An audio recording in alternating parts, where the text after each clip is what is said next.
Welcome back. You're streaming live now from Fox. We're getting reports that schools across the nation are canceling class over unconfirmed TikTok threats. Here to speak about it is Fox 5's Melanie Alnwick. Good morning, Melanie. So we're getting these reports again in major cities across the country. What exactly are these TikTok threats that we're hearing about?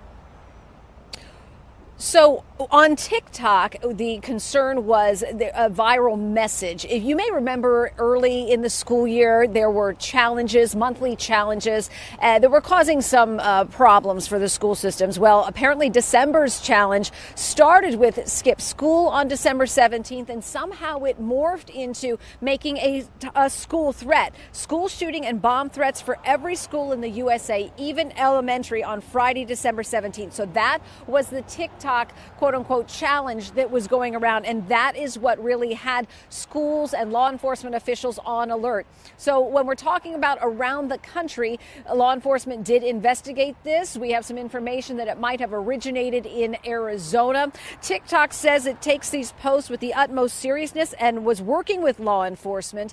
And they determined that these messages, these posts, were not credible threats. However, kids see this, they latch onto it, and here in Frederick County, Maryland, we know there is now a 13-year-old boy who's facing some very serious charges because he took this challenge seriously, and he made a very serious and disturbing threat against Ballinger Creek Middle School, where I am live here right now. And the language was very upsetting, saying basically he's going to eliminate everyone that I hate, warning that if you're so confident and then you can stop me, I will have no choice but to eliminate you as well.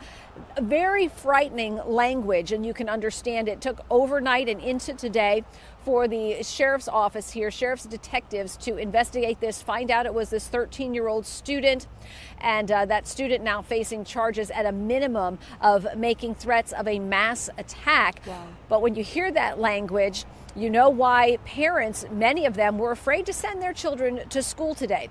We know that there's an extra police presence around here.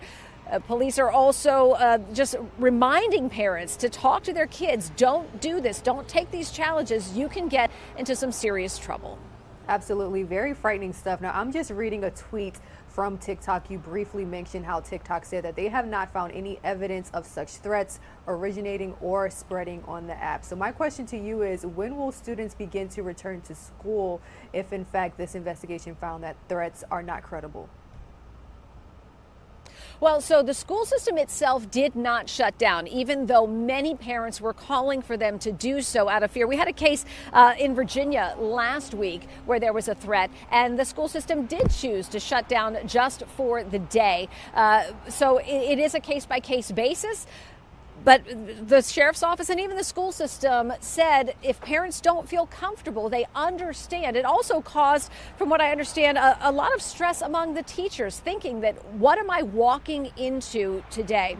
So these are the types of things they're dealing with, and that is why they take it so seriously. Even when you have a child as young as 13 years old, going through that process of police coming to your house, searching your room, questioning you, and yes, indeed, there will be a follow-up court date and also some disciplinary consequences within the school system as well. Absolutely. A lot of people are on edge, especially following that Oxford High School shooting. Melanie Alnwick, thank you so much for joining us and reporting. You're welcome.